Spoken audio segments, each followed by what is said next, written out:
علمك هذا المغاشد وعلمك شرعك إلهي حقي سينه يمدي وكان أي بني آدم كنا أيكو يلنا قيمها أو يليا وإلهي جل وعلا في سورة الرحمن مركو كور معي برشاد القرآن كأيا إلهي كهر مريي أبورك بني آدمك الرحمن علم القرآن خلق الإنسان حيايد الرحمن خلق الإنسان علم القرآن لكن إلهي عز وجل برشاد القرآن كهر مريي لماذا؟ هذا بني آدم كان أين القرآن كان إلهي أين برنن وأين راعن وعلمك الشرعي أين برنن بمعنى أبور كوغو وح معنى أوصمين يا مجرته قفك بني آدم إنسان قفك وحا وكون نغضا ومركو علمك إلهي وصود جي والرعويا مركا علمك برشدي سوى واجب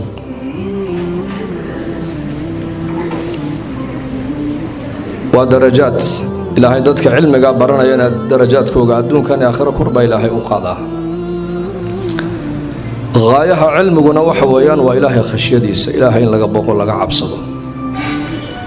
إنما يخشى الله من عباده العلماء dadka ilaahay ka baqa ee cabsida lagu sifeeyay inay yihiin culimaduna waa indhihii ummadda weeyaan indhaha haday qofka ay ka damaan dee qofku waxba arki maayo uu dhabeeli qof indhalana markaa ma socon karayo meelna ma gaadhi karayo lidaalika halka bini aadanka aragu u taagan yahay ayay culimaduna maaragtaan ay bini aadanka u taagan yihiin waa khasladii ilaahay caza wajalla markuu malaa'igta uu ku lahaa an isjuduu liaadama ay malaa'igtuna ay yidhaahdeen innaa nusabbixu bixamdika wanuqadisu laka ilaahay aadam wuxuu ku sifeeyey uu yidhi wacallama aadama alasmaa'a kullaha ثم عرضهم على الملائكة فقال أنبئوني بأسماء هؤلاء علمك والصفة بن آدم كو أي كوقم ليهن إلهي أكتسا آدم عليه السلام وحلقوا أماني إن لبري أسماء علم الأسماء بكا إنسان كان وحا وقيم كويا لنا يا ودين دينتا إن لبرتانا وواجب إلهي النصاري ويان horumarka ummaduna waxa weeyaan waa barashada diintooda dad aragto ummad diinta baranaysa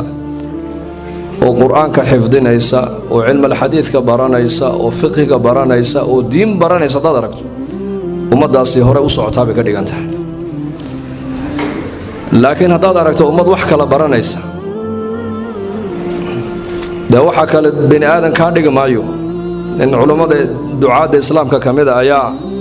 niman dhaqaatira iyo muhandisiina ayaa la soo hor fadhiisiyay markaas nin walba sifadii uu lahaaba marka loo sheegay iyo aqoontu lahaa kan waa dhakhtar kan waa muhandis kan waa professor kan waa caynka uu la hadlay markaa iyo diinta iyo iimaanka iyo aakhirada iyo khayrku kala hadlay kolkay ka dhaqaaqeen buu ninkii ku yidhi maanta intii ka dambaysa hadaad aniga ii keenaysid dad magacda hadeertoole hortayda aad ku sheegaysay ha igu sheegin buu ka yidhi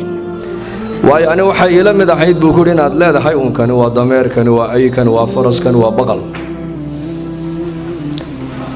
waayo waxaad ku ammaantaa qofka wuxuu ilaahay ku ammaanaa qofka lagu ammaanaa cilmiga runtu waxa weeyaan adoo yidhaahda ayaa ka ficneed inaad kani shanta waqti buu masjidka ku tukadaa kani uu xajiyo uu cimraystay kan culimmadu ku xidhan yahay culimmadu jecel yahay kan masaajidada ayuu camiraayo masjid buu dhisay bini aadanka waxaan ku qiimeynaynaa buu sheekhaasi waa sheekh culimada kamid ah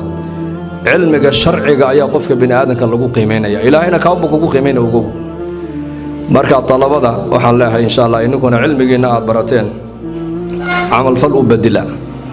hada cilmiga amal fal loo badilo cilmigaasi wuxuu noqonayaa cilmi mubaaraka buu noqonayaa